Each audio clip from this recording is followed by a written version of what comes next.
Hello students, I am here to discuss with you Accountancy of Class 11th, Revised Syllabus 2020-2021, Reference Books and Deleted Topics in this video. What is accounting? हम सभी ने देखा होगा कि business में आपके fathers एक छोटी सी कॉपी या नोटबुक मेंटेन करते हैं या फिर एक डायरी मेंटेन करते हैं जिसमें अपने खर्चे और अपनी इनकम्स लिखते हैं। तो ये जो तरीका है रिकॉर्ड करने का, अपने खर्चे क्या हुए और इनकम क्या हुई है, उसे ही हम अकाउंटिंग बोलते हैं। अब ये तो हमने छोटे बिज़नेस की बात करी। अगर कोई बड़ा मॉल होगा या बड़ी कंपनी होगी या बड़ी ऑर्गेनाइजेशन होगी तो उसमें हम अकाउंटिंग किस तरह से करेंगे, क्योंकि बहुत सारे ट्रांजैक्शंस होते हैं तो हमें उनको सिस्टमैटिक तरीके से रिकॉर्ड करना होता है। तो अकाउंटिंग एक ज़रिया है जिसके थ्रू हम फाइनेंशियल ट्रांजैक्शन को, मतलब मनी से रिलेटेड ट्रांजैक्शन को, पैसे से रिलेटेड ट्रांजैक्शंस को अच्छी तरीके से रिकॉर्ड कर सकते हैं, सिस्टमैटिक तरीके से रिकॉर्ड करना। और वही हम इस सब्जेक्ट में सीखते हैं कि हमें किस तरह से रिकॉर्डिंग करनी है फाइनेंशियल ट्रांजैक्शंस की। रेफरेंस बुक्स आपको क्या यूज़ करनी है? आप डीके गोयल भी परचेज़ कर सकते हैं या फिर TS Grewal reference book purchase कर सकते हैं। दोनों ही बुक्स में बहुत अच्छे इलस्ट्रेशंस और क्वेश्चंस है प्रैक्टिस करने के लिए। नेक्स्ट, थियोरेटिकली 80 मार्क्स का पेपर होता है और 20 मार्क्स आपके प्रोजेक्ट के होते हैं और ये पेपर 3 आवर्स का होता है। पार्ट ए और पार्ट बी है। पार्ट ए है फाइनेंशियल अकाउंटिंग 1, पार्ट बी है फाइनेंशियल अकाउंटिंग 2। पार्ट ए में यूनिट 1 है 12 मार्क्स का, ये इसमें सारी थियोरेटिकल टर्म्स है अकाउंटेंसी के बारे में।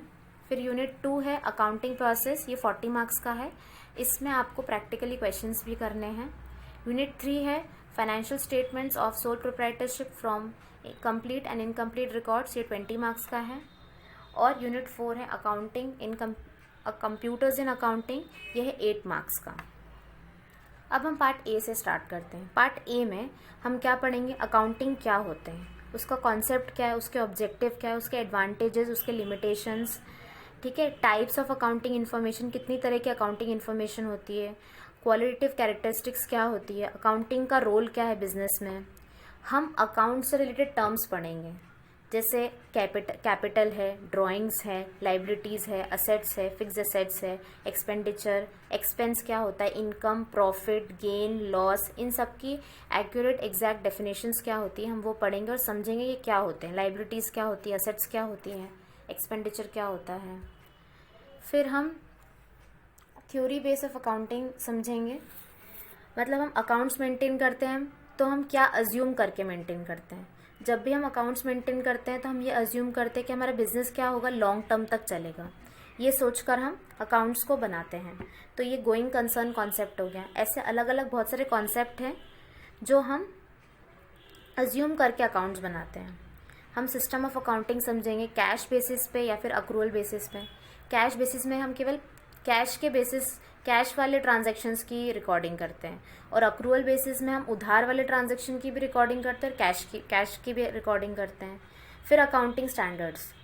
अब हर इंसान का अकाउंट को मेंटेन करने का तरीका अलग हो सकता है, और अगर अलग तरीका होगा तो हमें बहुत प्रॉब्लम्स आ सकती हैं, है ना। अगर हमें कंपेयर करना है कि एक बिजनेस फर्म दूसरे से आगे है या पीछे है, तो उसके लिए क्या होने चाहिए? अकाउंट्स सब जगह एक जैसे होने चाहिए। तो अकाउंट सब जगह एक जैसे होने के लिए हमने क्या सेटअप करा है? Accounting standards. मतलब अकाउंटिंग स्टैंडर्ड्स के हिसाब से हम अकाउंट्स मेंटेन करते हैं तो क्या होते हैं, सारे बिजनेसेस के अकाउंट्स का जो पैटर्न होता है वो एक जैसा होता है। फिर हम एक दूसरे के बिजनेस के प्रॉफिट को क्या कर सकते हैं? कंपेयर कर सकते हैं। फिर आप लोगों ने बहुत सुना होगा जीएसटी लगता है, जीएसटी टैक्स लगता है, तो गुड्स एंड सर्विस टैक्स के बारे में पढ़ेंगे, उसकी कैरेक्टरिस्टिक्स, उसके ऑब्जेक्टिव्स के बारे में पढ़ेंगे, ठीक है। फिर नेक्स्ट है हमारे पास अकाउंटिंग प्रोसेस। अकाउंटिंग प्रोसेस के अंदर हम वाउचर पढ़ते हैं, वाउचर क्या होता है, हम वाउचर को प्रिपेयर कैसे करेंगे वो पढ़ेंगे। अकाउंटिंग इक्वेशन एक चैप्टर है, उसके बारे में पढ़ेंगे। हम rules of debit and credit पढ़ेंगे जो बहुत इंटरेस्टिंग होते हैं। फिर हम books of original entry, books बनाना सीखेंगे, जर्नल एंट्री कैसे करते हैं, कैश बुक कैसे मेंटेन करते हैं। कैश बुक में भी सिंपल कैश बुक आती है, डबल कॉलम कैश बुक आती है, पेटी कैश बुक कैसे मेंटेन करते हैं वो सीखेंगे। परचेज बुक में जो भी मटेरियल्स हम परचेज करते हैं सप्लायर से वो रिकॉर्ड करते हैं। सेल्स बुक में जो भी हमने सेल करा है वो रिकॉर्ड करते हैं। परचेज रिटर्न में कोई सामान हमने सप्लायर से ले लिया लेकिन हमें नहीं जमा या उसमें कोई डिफेक्ट है तो हम उसे रिटर्न करते हैं, तो परचेज रिटर्न बुक में हम वो सब रिकॉर्ड करते हैं। सेल्स रिटर्न बुक में सपोज हमने कोई कस्टमर को सामान बेच दिया लेकिन उस कस्टमर को बाद में उसका सामान में कुछ प्रॉब्लम मिला, कुछ डिफेक्ट मिला और वो कस्टमर हमें सामान रिटर्न कर रहा है, तो हम सेल्स रिटर्न में एंट्री करते हैं। अब इसमें आपके अंदर ट्रेड डिस्काउंट भी आ जाएगा, फ्रेट और कार्टेज, ये सब चीज़ें जीएसटी कैलकुलेशन के साथ आएंगी। अब जब अभी चैप्टर को डिटेल में पढ़ेंगे तो आपको समझ में आएगा कि ट्रेड डिस्काउंट, फ्रेट, कार्टेज ये सब क्या होता है। फिर आप लेजर बनाना सीखेंगे, मतलब अकाउंट्स मेंटेन करना सीखेंगे, ठीक है। फिर हमारे पास नेक्स्ट चीज़ है बैंक रिकन्सिलिएशन स्टेटमेंट। अब बैंक रिकन्सिलिएशन स्टेटमेंट हम क्यों बनाते हैं, उसका नीड क्या और उसका प्रिपरेशन क्या है। कैश बुक में हमारा बैलेंस अलग होता है और बैंक अकाउंट में हमारा बैलेंस अलग होता है, तो ये जो डिफरेंस आया है ये क्यों आया है, ठीक है। तो वो हम किस में पढ़ते हैं, बैंक रिकन्सिलिएशन स्टेटमेंट में। फिर हम पढ़ेंगे depreciations, provisions and reserves. Depreciation क्या होता है, कोई हमने असेट खरीदी तो समय के साथ उसकी वैल्यू क्या होती है, कम होती है, वो असेट थोड़ी ख़राब होती है, तो उसे हम क्या बोलते हैं, डेप्रिसिएशन होना। तो हम डेप्रिसिएशन का कॉन्सेप्ट पढ़ेंगे, फीचर्स पढ़ेंगे। फिर हम डेप्रिसिएशन को कैलकुलेट करने की मेथड्स को देखेंगे, स्ट्रेट लाइन मेथड और रिटर्न डाउन वैल्यू मेथड। फिर हम टाइप्स ऑफ रिजर्व्स पढ़ेंगे, revenue reserve, capital reserve, general reserve, specific reserve, secret reserve क्या होता है, difference between capital and reserve देखेंगे। फिर हम accounting for bills of exchange देखेंगे। बिल्स ऑफ एक्सचेंज क्या होता है, सपोज मुझे एक इंसान को 5,000 रुपये देने हैं लेकिन मेरे पास अभी 5,000 रुपये नहीं है देने के, तो मैं एक बिल जैसा बना के दे दूंगी कि मैं आपको 5,000 3 महीने के बाद लौटाऊंगी। तो जो बिल है जिसमें मैंने प्रॉमिस करा है कि मैं आपको 5,000 रुपये तीन महीने के बाद लौटाऊंगी, उसे क्या बोलते हैं, बिल्स ऑफ एक्सचेंज या फिर प्रॉमिसरी नोट बोलते हैं। फिर terms of bills of exchange हम सीखेंगे कि बिल्स ऑफ एक्सचेंज में डेज ऑफ ग्रेस का मीनिंग क्या है, डेट ऑफ मेच्योरिटी का मीनिंग क्या है, डिस्काउंटिंग ऑफ बिल क्या होता है, एंडोर्समेंट ऑफ बिल क्या होता है, ये सब टर्म्स हम सीखेंगे। हम ट्रायल बैलेंस बनाना सीखेंगे और रेक्टिफिकेशन ऑफ एरर्स, मतलब अगर गलती से हमने कोई एंट्री गलत कर दी है तो उसे हम सही कैसे करेंगे, वो हम सीखेंगे। फिर हमारे पास पार्ट बी है financial statements of sole proprietorship. अब फाइनेंशियल स्टेटमेंट होते क्या हैं, उनका मीनिंग, उनका ऑब्जेक्टिव, उनका इंपॉर्टेंस, रेवेन्यू और कैपिटल रिसीट क्या होते हैं, रेवेन्यू और कैपिटल एक्सपेंडिचर क्या होते हैं। फिर हम पढ़ेंगे trading profit and loss account क्या होता है, बैलेंस शीट कैसे बनती है। हम adjustments of preparation of financial statements सीखेंगे, एडजस्टमेंट करना सीखेंगे इसी में। फिर हम कंप्लीट रिकॉर्ड्स और इनकम्प्लीट रिकॉर्ड्स क्या होता है वो उसके अंदर इनकम्प्लीट रिकॉर्ड्स में हम प्रॉफिट एंड लॉस स्टेटमेंट बनाना सीखेंगे, स्टेटमेंट ऑफ अफेयर्स बनाना सीखेंगे, ठीक है। फिर 4th यूनिट हमारे पास क्या है, कंप्यूटर्स इन अकाउंटिंग।